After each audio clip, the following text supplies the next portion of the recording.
বারুইপুরের এই ধিক্কারজনক এবং রহস্যজনক ঘটনাকে কেন্দ্র করে আমি এই অপদার্থ প্রশাসন এবং দলদাস পুলিশের দিকে তাকিয়ে তিনটি প্রশ্ন তুলে ধরছি। আমাদের প্রথম প্রশ্ন, পোস্টমর্টম রিপোর্টে স্পষ্ট বলেছে মেয়েটি মৃত্যু হয়েছে জলে ডুবে, অথচ পরিবারের অভিযোগ আগের দিন রাতেই থানায় গিয়ে নিখোঁজ ডায়েরি করা হয়েছিল। আমি জানতে চাই পুলিশ তখন কি করছিল? তারা কি এতই বিজি ছিল যে কি 12 বছরের মেয়ে হারিয়ে গেছে তাকে খোঁজার টাইম পায়নি? পুলিশ যদি সেই রাতেই দ্রুত তৎপর হতো তাহলে কি আজ এই একটা তরুণ তাজা প্রাণ এভাবে চলে যেত? মেয়েটি কি জীবিত উদ্ধার করা সম্ভব হতো না? এর দায় কে নেবে?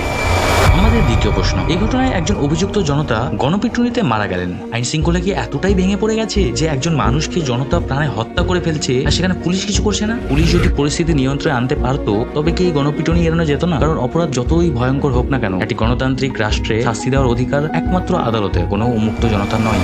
এবার আসি আমাদের তৃতীয় এবং সবচেয়ে গুরুত্বপূর্ণ প্রশ্ন। এই কেসটার সবচেয়ে গুরুত্বপূর্ণ উইটনেস, প্রধান অভিযুক্ত নাকি পুলিশের গুলিতে নিহত হয়েছে। পুলিশের দাবি সে নাকি অস্ত্র ছিনিয়ে পালানোর চেষ্টা করছিল। এই গল্পের সত্যতা কতটা তা অবশ্য তদন্তের বিষয়, কিন্তু একজন সচেতন নাগরিক হিসেবে আমাদের প্রশ্ন করার পূর্ণ অধিকার রয়েছে। একজন হেফাজতে থাকা অভিযুক্ত কিভাবে পুলিশের অস্ত্রের নাগালে পৌঁছালো? তাকে কি জীবিত অবস্থায় আটকানোর কোনো উপায় ছিল না? প্রধান অভিযুক্ত আদালতে পৌঁছানোর আগেই পুলিশের গুলিতে খতম। এই ঘটনার যে গভীর রহস্য দানা বাঁধছে তার নিরপেক্ষ ও স্বচ্ছ জবাব কি এই রাজ্যে সাধারণ মানুষ কোনোদিন পাবে, নাকি সত্যটাকে ধামাচাপা দেওয়া হলো? আর অবশেষে পশ্চিমবঙ্গ সরকারের কাছে সেই সোজাসুজি প্রশ্ন, West Bengal public safety and control of anti social activities bill 2026 মাধ্যমে পুলিশকে আরো ক্ষমতা দেওয়ার কথা বলা হচ্ছে, কিন্তু যখন পুলিশের ভূমিকা নিয়ে এত প্রশ্ন উঠছে তখন আগে কি জবাবদিহি নিশ্চিত করা উচিত নয়? আপনার কি মত? এই প্রশ্নের উত্তর কি আমাদের জানা উচিত? জনগণের বার্তা চ্যানেলটিকে সাবস্ক্রাইব করে আপনার মতামত কমেন্টে